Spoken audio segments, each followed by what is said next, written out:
Stacey J. And I'm Chuck Duran. Welcome to another amazing episode of VO Buzz Weekly. Yep. And you know what? This is so cool. Today, this episode is the last part 2 of 2012. And how exciting is that? We've been around for an entire year giving you guys incredible information. Yeah. Pretty cool, right? Let's go to Bill. Let's go. Bill, if you were to start your voiceover career over again, not from a standpoint of regret, driver. You would be. But is there anything that you would do differently? No. No. Yes, I would gossip less. Gossip less. Oh, that's good. To me, gossip is really the history of the social cultural reality in which we live. Yeah. Mm-hmm. And did it get you into trouble? well, it did, because I went to an agent's boyfriend, and I said to my agent's boyfriend, Your current agent's boyfriend? No. Okay. And I said, what's going on at this place? You know that blah, blah, blah, blah, blah. And I thought, because he was kind of a friend. Yeah. And I thought, this ain't got to go any further. It's, work, love, friendship, dude, come on, yo. Brotherhood. And there's a long pause, and he goes, man, I am like a paycheck away from, would you like cream in your coffee, sir? And I said, you are not. And he said, I don't know what you're complaining about, but I don't have the same complaints. And like 3 days later, I get a call from his girlfriend, the agent, who says, you're saying things about the agency. And I was ready to leave anyway. Yeah. I was out the door. I was on my way out the door. Yeah. Contract was up in weeks, but I just wanted to get sort of some validation and, verification from friends. Yeah. So that's the one thing that I would control. Wow. Yeah. It's a small town. It's a small business. Yeah. There's ears everywhere. Yeah, and we still know that Bill has a problem with gossiping because he's doing it right now. For the last 60 last minutes. For the last time. And then she was all, and I was all. Oh, my goodness gracious. Why don't you share with us some of your current projects? Anything out there that we should know about? Current projects. Something coming up? I'm on the Hyundai campaign, which has just been so fabulous. I've been off and on the Hyundai campaign for like 10 years. And then they hit a patch of unbelievable success. Yeah. Fueled by many things, including Toyota's problems and the fact they make good cars and they're not terribly expensive. Do they give you one to drive? Or? I have 6. You have 6 Hyundais? No, they give me nothing. They don't give you a car? You know that the one thing I had Oh, here to he goes. fight for, Gossip alert. More gossip gossip. alert. I did a non-broadcast industrial for $389 for a doll company, the name of which I have blocked from my we conscious don't even want to mind. say what it is. Right, if I knew it, I would tell you. Don't trigger the trauma. Yeah. And I said, about halfway through the session, and then, like the creative director was there and the company head of the it was going to be a new Christmas release, big deal, nice doll, sort of high-end doll, like American Girl doll. Yeah. And I said, listen, my daughter is 7, and I'll finish the session if you guys will give me a doll. And of course we can. And the creative director stepped in and I'll get your information later. And I said, I'm serious, guys. I'll finish the session. My daughter, I told her I was doing this. And they said, yes, you've got the doll. They lied. And I tried to collect. She didn't get the doll. And I became a Navy SEAL on the telephone. Those damn people at Mattel. I got the doll. I had to go out. I had to go out to the valley and buy get one. My doll. No. Did you you had to go get it. I had to go to the warehouse. Did you do like ninja style? Did you go in and get the doll? Did you bring Snoop Dogg with you? I forced them to tell me where the dolls were and to get me an appointment. And I went to the warehouse and I said, I'm here for my doll. That is the only perk I have ever asked for. Yeah. And you had to work for it. I worked for Mexicana Airlines doing their commercials for like 3 years. So you must get a lot of tickets. Nothing. So no Hyundai. So no Hyundai. No. But that's Jeff Bridges, who's such an exquisite voice, and does this casual thing, I'm sure, out of his house. And I tag him, and now suddenly I'm doing a bunch of spots. Did Jeff for Bridges him. remember you? I didn't remind him. From the incident? Didn't remind him. No? Hey, Jeff, remember that we talked about... This is so super fun, Jeff. Remember when you complimented my voice? And then I... But that's nice. Look at that. Now you get to work with Jeff Bridges. So, and also, another really good thing happened. What's that? Well, documentary, Discovery, History. I do a bunch of those things. I know you do. And I Peter hear you all the Coyote time. is like my role model, And a friend of mine, we were in a bar at a storytelling thing, and she goes, I just met this producer who does a ton of stuff for Discovery. You have to meet him. And I went, fine. Hi, how you doing? His first and only words to me was, hi, I only use Peter Coyote. Oh, well, it's a very talented fella. I got a call from my agent last year with this apologetic tone. We had this audition, and I said, okay, and they wanted younger narrators. And I said, well, but they didn't like any of them. And I said, well, maybe they all got sent to the principal's office. And she said, no, they want to hear you on it. And I thought, well, this is interesting. And it was Behind Mansion Walls. Yes. And it's, rich people murdering rich people. Yeah. And they want, the television programmer wants 18 to 36 demo watching their show. Yeah. So let's get into that. Let's get an announcer who's 39, 38. Yeah.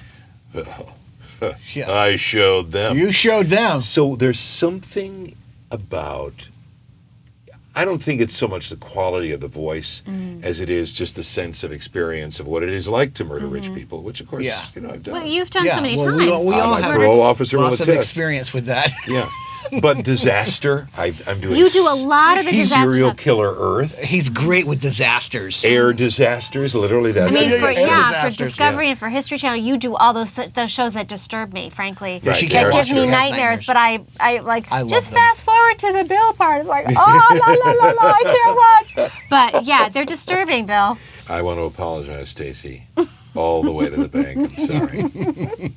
So disaster. I mean, it's funny in movie trailers. It's comedy. On television, documentary narration, it's disaster. Yeah. And that's what I actually my one-man show was about. That last year. Why is it? What is it in me that resonates with disaster? Yeah, you're a very good disaster narrator. You have a you. very good disastrous kind of sounding voice. Well, I mean, the other. What's the other one? Wonderful. I almost got away with it. And this is about people who are on the lam. Yeah. For years, Yeah. men and women. I mean, these Yeah. are characters. Yeah, I've seen that show a gazillion times. And there's, it's a lot of like low the people that lives. hide in Alaska. Exactly. Yeah. Yeah. Right. Yeah. Right. Or Encino, maybe. Or Encino. Tarzana. Yeah. Yeah, not good. And in shows like this, obviously, in criminal elements and so on, there's a lot of trailer trash and so on. Yeah. I identify with these people, and there'll be a moment where you're detailing somebody's horrors, the horrors of their daily carnage, life. yeah. I found myself in these sessions. Thank God I'm not in the studio with people who are actually there, but I'm on the phone or Yeah. the ISDN. Yeah. I'll cry over this stuff, and I'm going, Bill. And I'll say to myself, no, you're making money. This is good. These are tears of joy. And this is why you're making money You're at it. crying Because to the bank. You're you crying can all cry. over the Because bank. you can cry. for these people. Yes. Yeah. So, and for Yeah. the audience. Yeah. That's a real actor right there, Yeah. ladies and gentlemen. You have a That's good so cool, conscience. man. You're A good such heart. a good integrity over there. Yes. Wow. Very cool. That's so cool. So you have, okay, so you're with Atlas in New York, right? You're with Atlas here in Los Yes. Angeles. You also have a manager, right? Paul Whitner. The fabulous Paul Ratner. Yeah. Exactly. So Okay. I want to know, and probably a lot of people out there might want to know too, is like, what's the difference between Paul and your voiceover agents, and do they work together or what? Yeah, they do work together. I mean, it's a lot. It's sort of parallel worlds to the theatrical world. Okay. An actor will have an agent and a manager, and the manager has a smaller group of talents, and they're more aggressive, and they're hunting down work and so on. The agent has a much larger stable. Right. And I mean, they're really like 12, 15 guys at Whitner in my area. Right. Whereas, in Atlas, the voiceover, there's 120 guys. And Just in one department. yeah, No. Yeah. cleaning furniture. Yeah, exactly. It's a huge place. Yeah. No, but I mean, Atlas is unique in that they are just wonderfully ambitious, aggressive, Yeah. brilliant. I mean, and I say this, I've had not a lot of agents. I was with my first agent for 8 years, then 16 years, then 12 years. So I stick around. Yeah. But I'm lucky in that respect. Well, they've But come out to L.A. I mean, and they opened the just office out recently. here. Yeah. And I used to have an LA. It was CESD for 12 years. Yeah. Here, Atlas, New York. But the minute Atlas opened an office out here, and I Yeah. thought about it, I went, I'd like to see what they would do. Good for you. They're great. But the manager, and there are not that many of them. There are a few around the country. I think there Exactly. are 4 or 5. Yeah. There's Debbie Cope here. There's Paul Wintner here. There's Jason Marks in New York, who also represents talents out here. Right. There's another fellow who does a lot of radio stuff through CESD in New York. I've never known him, and a few others. Yeah. Who are talent managers. Right. They collect a larger percentage. They collect 15%. They make whatever deal they want. They're not regulated by the unions. Exactly. So they can Right. say, so for a $12,000 signing fee, which is done, I mean, or Sure. $1,000, hey, gimme, or a monthly retainer, Yeah. I mean, in my case, it's all been more than worth it. But caveat emptor, as the Romans used to say. Yes. Very cool. Well, clarified. So you do a lot of affiliate work. You're in Charlotte and New York, and you're all over the country. Network affiliates.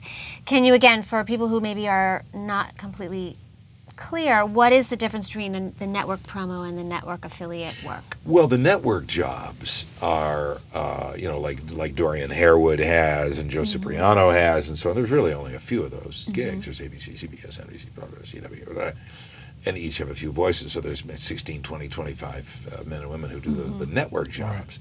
But each network has, 150 or so affiliates around the country. 12 O&Os. 12 stations owned by ABC and 12 by NBC, and 138 more that are affiliated with the network.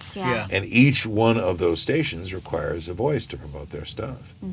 And I remember getting a copy from network affiliates through my agent years ago and doing a weather campaign or doing a specialty thing. Something here and there, probably because a big network voice was with the talent agency, and so they'd go, well, do you have other guys? We have a specialty thing. And then I was at KCBS with a couple other announcers doing their daily news promos. Tonight. And Tomorrow. I had a job when Don LaFontaine, he had taken off in his limo, and they couldn't get him back. And they said, can you do Don? Can you do Don? And I said, of course I can do Don. Yeah, no problem. You can't. Yeah. And they handed me, with the KCBS logo and everything on it, in the middle of the copy, the one word, tonight. Oh. Tonight. And I did it, in all those ways. Yeah. And I heard the spot that night on Channel 2 with Don's voice, the LAPD, and blah, blah, blah, blah. Tonight. That was me. But affiliate work is interesting. I mean, you have to... one agent in town said, I don't understand why you're not available to me 12 hours a day. And I said, because I do affiliates. I do Channel 7 here. And he goes, I don't understand. We got a call from KNBC, and they wanted to pay $90,000 for 3 sessions a day. And I said, no. And I said, oh, that's nice. That's interesting. What talent did you, on whose behalf did you say no for? Yeah. And I'm one of those guys who doesn't mind being tied to my studio. I'm happy to be in my it keeps studio. you out of trouble. Yeah, because you're working in so many different time zones, so certain affiliates, if they're on the East Coast time or Central time, I mean, you have to get their spots and tags and everything into Yeah, I mean, I'm in my studio with 2-hour breaks. I have 3 2-hour breaks built into my time. So I work essentially like a 5-hour day over 10 hours, literally. And sometimes I fill in that time with Pilates or auditions. PS3. Or, practicing your golf putting. There you go. Messing with his iPad. Right, exactly. Trying to get it to record. But it's a good gig, and they are all they're not independent, and they're all part of station groups. Right. Yeah. Some owned by a nice Southern gentleman who owns 8 other stations. Some by the ABC. Some larger, but it's work. It's work. Exactly. Yeah. Okay, so affiliate promo is its own weird animal. So Yes. tell us about it. Affiliate promo and news promo. And news MSNBC, CNBC, CNN. There's a ton. I mean, the news wars are on. So there's so many outlets and platforms that require sort of news promo read. Yeah. And Bo Weaver. Can you give us an example of something? Well, I got a call from Bo Weaver. This is years ago. Yeah. And he was on KNBC. He had just gotten the KNBC gig. Yeah. And he sounds great on everything. And but he had of course he pioneered the affiliate promo business years ago in Denver in the 70s. Yeah. But he had been on Fox, and then he was on the NBC affiliate here, and he called me up just to chat because I'm doing the ABC affiliate. He was doing NBC.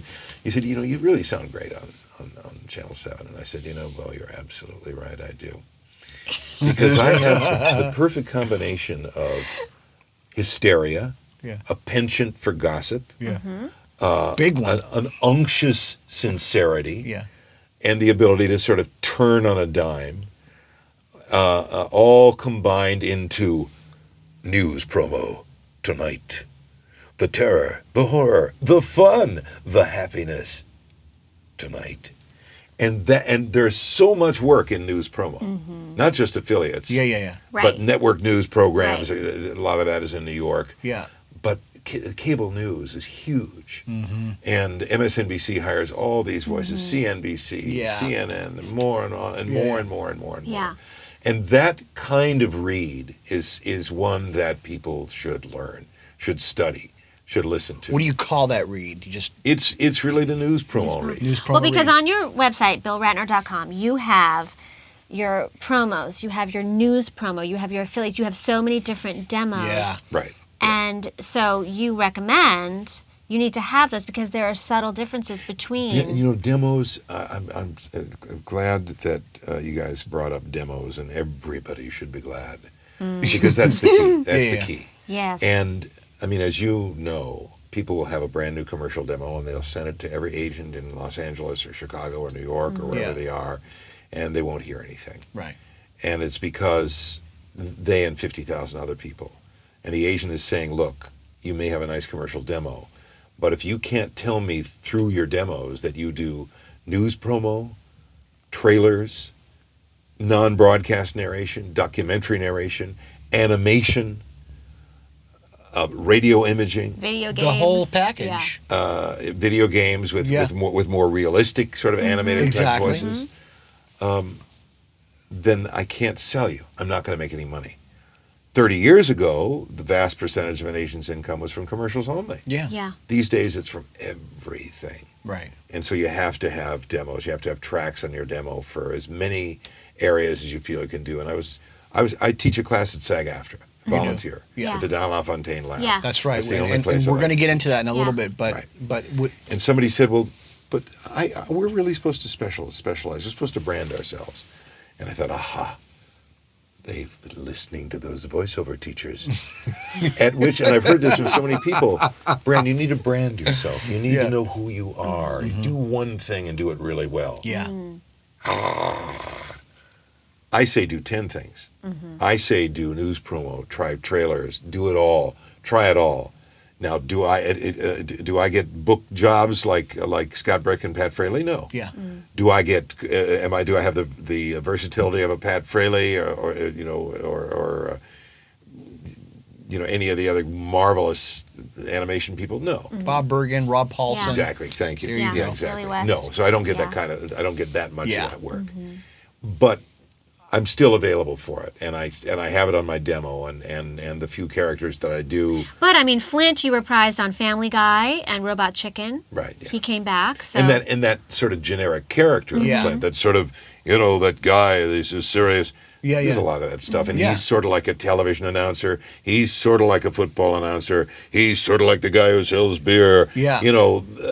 So your demos have to say that you do a lot of different stuff, Yeah. and you may be Yeah. you're the same person, but Absolutely. I agree with you 100%. And Yeah. if you guys out there want to hear exactly what he's talking about, then go to BillRatner.com and listen to all his demos. Because I was listening to your demos I last know. night. I always sit Chuck down. I'm like, okay, here's our guest, and I always give him, I'm like, here's the kernels, and so we listen through all of them, and Chuck, this is what he And does. I was He's a listening to demo all this guy stuff, for a and living. I'm like, you know and what?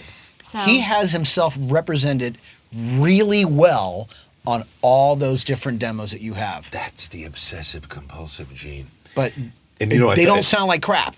Thank you, thank you. No, I mean, I work on it. I mean, there's the other thing in this business when you get a little older and you're doing well in it. People say, well, you don't have to audition or anything. Hello, I audition every single day. If I, for 1 second, believed or thought, they know who I am, I don't need to audition. Forget about So you it. can't, ego stuff. But I discovered something very interesting, thing called Voice Zam. Voice Zam. This guy back in the Midwest has developed this thing that you buy it monthly and you can put it, it's going to be on my website soon, where when you click on a category of my demo, his little box comes up and it says commercial demo at the top, and then you'll see the 6 or 8 elements that are in that demo. If it's trailer demo, boom, the 6 or 8 elements that are in that demo, and so that the buyer can click. Go pick right and to a choose what specific spot. I don't want to hear Will Ferrell. I want to hear a documentary. I see. But I'm ashamed. I haven't really updated my demos in a year, and I'm about to because I just bought Voice Zam and I'm being charged for now it. people are. Well, we were going to ask you how you. I mean, I'm so glad that you said what you said about that. You don't just fall back and rest on your laurels. How do you stay current with the trends in promo and narration and trailers? I go on What do you do? voicebank.net, and if do you guys have demos on your site? Well, I voiceover demos. produce On his demos that rock. I do have a yeah. ton. I have everything from trailers to animation. Well, I would all go that on. stuff. What's your site? It's demosthatrock.com. Demos That Rock. Demos that rock. I would go on demosthatrock.com. Do I get a free Apple? You get a free Yeah. app. Okay, thank you. And voicebank.net, Absolutely. of course, Exactly. that hosts all working voiceover actors and Yep. more. And I still do. I mean, I listen to Hal, the great Hal Douglas. Yeah. Who's probably 80 years old Yeah. now. I'm very young, of course. Of I'm course. much older. And Happy 21st birthday, by the way. Yeah. thank you so much. And I listen to Hal Douglas. Yeah. In a world when time traveled and people knew that apples were free. And I listen to him. If I'm ever beat out of a job by somebody I don't know, I listen to him or her. And I listen to demos on voicebank.net the same way I listen to commercials on TV. Yeah. I don't watch much television. I feel that it pollutes my mind. Yeah. But when I do watch, with my kids or whatever, True Blood. Shocking that you like True Blood. Yeah, Next really. on It's an HBO. upbeat. It's an upbeat. Do you death narrate show. it as they're like, yeah. And then she, when I watch a commercial, I'll do this. Ford Motor Company is a blah, blah, blah. I will imitate like a music, Yeah. every great musician. I mean, as you know, man. Yeah, I know. tell I do people that that all the time. too. Because Yeah. I'm getting in the promo announcing world, and so I do that. It's great. I mean, it's free. I mean, literally phrasing free it study. exactly the way a rock and roller. Yeah. What you probably did when you were 12 years Yes. old. You're listening to it over and over and over, and you're Learning screwing up all your the records. licks. And you Yeah, go back, exactly. Go back. Like, Go back, learn. How did you do that? It's like 6 seconds. Oh, shoot. That's exactly what I do with voiceover. And then the time they played. And then the time they play. Over Yep. and over. I still do it. I know. And That's I can't. great. I tell this to students at SAG-AFTRA, and I tell this to my friends. And I don't know if people do it. Some people do. Yeah. Well, I'll tell you what. If Yeah. you do that, you will So become good. great. Because it's about. Has anybody ever been in the Louvre in Paris? I've actually Where, have. you Yes. know, Yes. And you've Oui. seen what's been going on there for 300 years, where art students are sitting there with their canvases, Yep. painting, Painting. Yeah. the Black Watch or Yeah. the famous paintings. It's the same deal. Yeah. And That was actually a tip. Yeah, we that did was that. a great tip. Yeah. Brilliant. You're a brilliant man. Thank you. Yes. Let's talk about the Don LaFontaine Voiceover Lab. You're on the advisory Exactly. board, and you Yes. volunteer and do workshops over there. The Don LaFontaine Voiceover Lab is an unbelievable qualitative leap forward in opportunity for voiceover people, union or non-union. Yeah. And it's an exquisite state-of-the-art recording facility in the Screen Actors Guild Foundation. Yeah. Which is beautiful. Yeah. And Yeah. you just yeah. go Beautiful. sagfoundation.org, and you can book time in the lab. which is far below commercial rates in voiceover studios. Yeah. Yeah. And top grade engineers who want to be there, who work part-time. Yeah.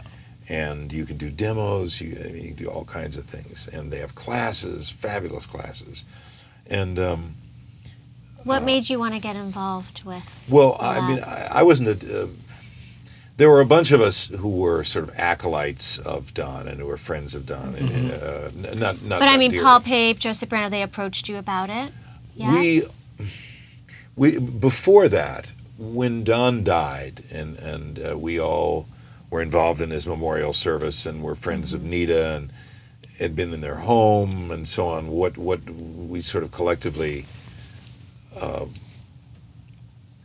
Paul Pape and Joe Cipriano were the spearheads of this.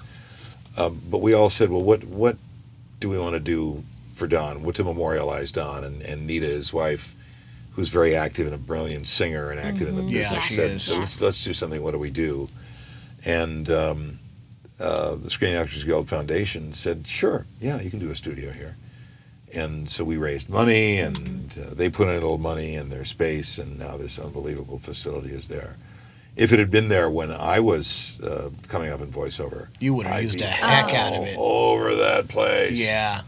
I mean, and a bunch of us are on the advisory board, and we all teach there, Yeah. volunteer, and so it's just a So fabulous place. what? Let me ask you seriously. Why do you do that? I don't teach or do voiceover demos because I do voiceovers. That's my thing. And I don't... in a few years, you're probably going to get a call from me. Call 1-800-BILL Ratner now for my new DVD.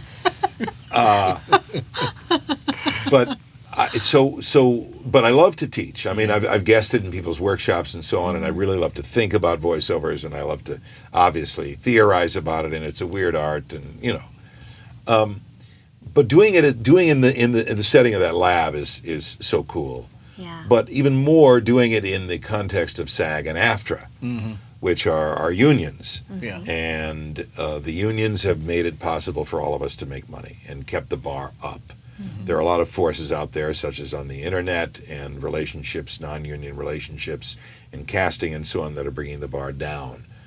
That's bad for everybody. Yeah. People who want to work in voiceover don't want to work for $16 an hour. No. And especially young people and new people. And it's a Yeah. big conundrum. Do I do non-union? What do I do?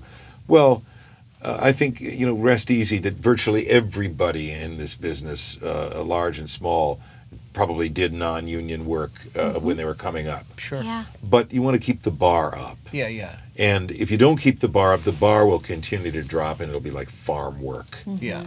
And or like anything else Yeah. that where people figure out a way around paying well. Yeah. If you have a large labor pool, you pay less. Absolutely. Yeah. man. And so the good news is the rates, even in the unorganized world, even in the non-union world, the rates are up. Yeah. FedEx has to pay its drivers and packers well Yeah. in order to keep the Teamsters out. Yeah. They have to pay them almost comparable to what they get at UPS. Yeah. Right. So the unions have done that. They've done us a favor. Yeah. They've given us minimums that are reasonable and that we can work for, and so I'm paying them back. There you go. Well said, Yeah. right? He's Yeah. paying him back.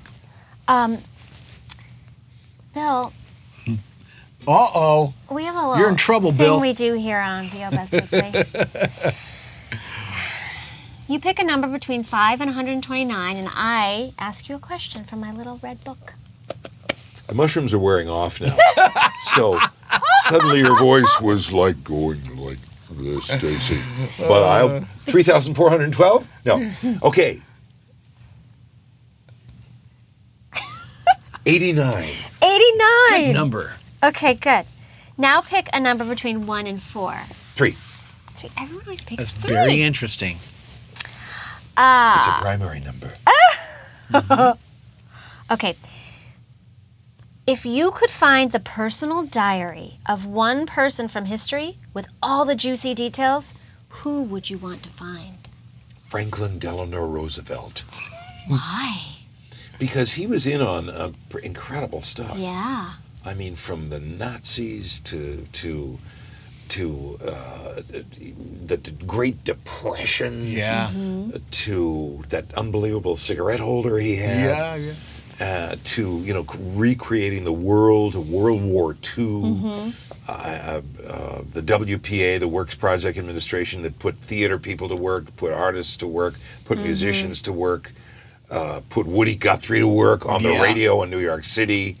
I mean, I would, and also he had all these affairs and stuff. I mean, I'd like to read it all. Again with the investigative, smutty gossip, Bill. I was just going to say, that is the perfect question You to should be ask on Bill. a soap opera. And that was the perfect answer to that perfect. question. You're crazy, man. I got to tell you, man, when you're not out there blasting away, working hard, I mean, I know that you don't leave your house a lot, but when you're not working and you're just off time, what do you like doing in your free time? My lovely wife and I have been married to her for 26 years. 26 years. Congratulations. Of just like power hugging. Power Nice. That's it. Yeah. Yeah. I didn't Love want to get it. dirty. Yeah. No, power hugging is good. Yeah. She worked in the film industry. She was an IA set decorator. And did a little art directing, but mainly set decorator. And even the set decorators can win Oscars. The art director and the set decorator go up, and she had to do coverage on scripts, and had to, they'd hand her the script. What do you think? What do we do? Yeah. And a lot of TV movies in the 80s and 90s. And so she loves movies. And we go to double features all the time. I love that. that's Weird cool. stuff. I mean, we saw, Ben Affleck's Argo last night. It was Yeah. great. But Friday night, we were at the American Cinematheque, the old Egyptian theater on Hollywood, Love that place. seeing two Spanish thrillers. In Spanish thrillers? Yeah. Contemporary one was very dark about Franco Spain, and the other was this You cop speak Spanish? thing. I sort of un poquito No, but there's, sí, but pero- there's it. death Yeah. and bludgeoning, so that's all he needs, the But I imagery. mean, it's like the high, the low, Yeah. And I mean, so we go to movies. We go to movies all the time. Yeah. There great. was, What's your I think- favorite movie treat? Do you have movie treats? Do you do popcorn or I've Hot just gone off tamales sugar, or- Stacy. you did? And I'm So I fine. shouldn't talk dangerous. about No Mike and wonder. Ike's and Junior Mints and hot Junior tamales. Mints. This is really sad. But we'll do a little popcorn, no butter. Yeah, Yeah. good. And then because my wife gets really mad at me if I eat sweets in the movie, Yeah. the other night, Did you bring some? You don't ate 'em? listen, honey, took a box of shivers, a box of Junior Mints, Oh, my Junior God. popped the top, and I was so embarrassed that I got out of the light of the counter, went into a dark corner so no one would see me, poured them in to the pocket of my vest, knowing that she was sitting on the right side, and I would do this. She was looking at the screen. As she would dig for popcorn, I would reach in and have like 6 Junior Mints and cover them in popcorn and do this. Oh my gosh, And then I you thought, need an You intervention. did not. I did, yes, I did. This is- And one time I did this My- with Reese's Pieces. She smelled the peanut Oh butter. yeah, and they're You crunchy have to. too. The Junior Mint is the mint, but still. Mint is soft and minty, but I thought she That got to is smell the mint. hilarious. She didn't. But now that I'm off sugar, You're off sugar. those are my favorite treats would be Reese's Pieces, M&M peanuts. Yeah. Yeah, I'm not paid by the M&M That Corporation. is but- crazy. You didn't have to go in and get I can't even some believe that you actually told us Oh, that's that. hysterical. Yeah, We're going to embarrassing. make sure your She's wife gonna sees have this. to walk out of the room during that. Yeah, it's portion. going to be great. But other than that, you have no other secrets. That's the secret to your long marriage. is constant sex in movies. Yeah. And Well, you could argue that you had the Junior Mint, so your breath would be fresh. yes, that's right. That's why right. you One did it. thing leads to another. Exactly. And travel, Mm-hmm. a little romantic travel. Nothing terribly luxurious, no 5-star hotels. What else? Eating out in our lovely neighborhood. North Hollywood, right? We live in Bel Air. No, we don't. I'm not telling you where I live. Let's see, and just weird stuff. Like I go downtown a lot, Yeah. and there's go to Mocha, go to the museums. We went to Who Shot Rock and Roll, the photo exhibition at the Annenberg in Century Yeah, City. we've heard Yeah. that's pretty Go amazing. see, Yeah. There's a great book out, unbelievable. All these old, Yeah. drugged out, fabulous photographers who shot, everything from the Yeah. Rolling Stones to everybody. Yeah. And, oh, Yeah. That's great. cool. Yeah. That So I'm going to ask you if you could talk to your 20-year-old self and give him advice, knowing Bill? what you know now, what would you say? you're gonna have a great time, buddy. Good job. You got good bones. You know, that's really funny that you would ask that because I actually 'Cause you're think 20? like that. Okay, Yeah. you do. I am 20 Yeah. times. Well, you have a very young spirit. So what would you get? Well, I mean, say to I your- actually have had that thought Huh. of if I were 12, looking at me, what would I think? Mm-hmm. And I thought, I'd think, oh, great, good, wow, Good for you. thanks, Bill. Yeah. Yeah. Right on, man. Love that. How cool is that? Dude, thank you for coming on the show. Thank you, We Chuck. really, really Stacey, you guys are the much. coolest people I've met in like 10 minutes. days. Well, that's because he doesn't leave his house much, but we are pretty cool. We are more fun than your Pro Tools. So we're gonna We do take talk that. about it. Yeah, thank you, man. Thanks Thank for you so coming much, on the show. and this is thank great. you for you are our last guest of our first year of VO Buzz Weekly. So You guys are you so couldn't good. have finished a better way. I mean, I've been doing people's podcasts, and it'll be like, Steve, you still on? Click, click, click. But you guys are, like Oprah and Johnny Carson, like to the nth Oprah and degree. Johnny Carson. I love that. I'll take that as a compliment. Yeah, we'll just let you figure out who's who. Yeah. Yeah. I am so drunk right now, drunk on love. I have had the funnest time of my life on VO Buzz Weekly with Chuck and Stacey. Wow. They just went out to sell one of their Bentleys. So I'm here to tell you, this is the coolest show in the world. These guys are so nice. They're like Oprah and Johnny Carson, like melded together, only cooler. So stay tuned. Well, that concludes part 2 with Bill Ratner and our last episode of 2012. Absolutely, very exciting. Yes! You can find us on Facebook, Twitter, and Pinterest, and we wish you guys a very, very happy holidays. And don't forget, you always have time for a little buzz.